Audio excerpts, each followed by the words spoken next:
धन भी तो आने जाने वाला है। आज हमारी जेब में 100 रुपये है, 10 रुपये है, हो सकता है कल को 1000 होए और वो करेंसी ना होए। तो जो मान लिया बॉडी है, माँ है, बाप है, भाई है, वो के वो रहते हैं, शरीर उनका वो का वो रहता है। परंतु 10 का नोट तो हमारा आज पीले वाला है, कल लाल वाला होगा, परसों हरे वाला होगा, तो बॉडी भी बदलेगी। तो माया है, निश्चित रूप से माया है।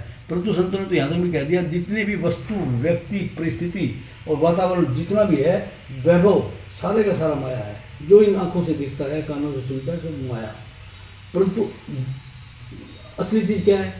असली चीज़ जो है, जो बदलता नहीं, परमात्मा और हम का मतलब शरीर नहीं, शरीर से परे हम हैं। चेतना जो बोल रही है, सबके अंदर से सुन रही है, देख रही है, वो चेतना है। उसको हम चेतना भी कहते हैं, उसको हम सेंसिसी भी कहते हैं, उसको हम आत्मा भी कहते हैं, उसको हम मन भी कहते हैं। वो भरा हुआ होता है संस्कारों से, ध्यान के माध्यम से संस्कार निकलते हैं, और जो संस्कार निकलते हैं तो मन उसके टच में आ जाता है हमारी परम विभूति के। परम विभूति क्या है? परमात्मा को ही परम विभूति कहते हैं, जो वैभव से भरपूर है, जो कभी घटती नहीं है, जो कभी बीमार नहीं पड़ती, जो अस्वस्थ नहीं होती, जो परेशान नहीं होती, जो अभावग्रस्त नहीं होती, वो परमात्मा है। जैसे सूर्य की शक्ति लाखों सालों से इतनी कितनी है, चार्ज करने नहीं पड़ती इसको कभी भी, ये स्वयं चार्जित है, स्वयं प्रकाशित है। इसी तरह परमात्मा स्वयं प्रकाशित है, आनंद का सागर है, ज्ञान का सागर है, प्रेम का सागर है, और अनुभव से परे है। अनुभव इसका तब होगा जब हम अपनी करनी छोड़ेंगे, थोड़ी देर के लिए अपनी मैं छोड़ेंगे, अपना अहंकार छोड़ेंगे, अपना मेरापन छोड़ेंगे। मेरा मुझ में कुछ नहीं, सब परमात्मा का है। ये सोच करके थोड़ी देर के लिए बैठेंगे, जैसे नींद में बैठते हैं, तो परमात्मा स्वयं हमारे संपर्क में आ जाएगा। जो ही परमात्मा संपर्क में आएगा, हमें ऐसा लगेगा कि हम अपने से जुड़ गए हैं।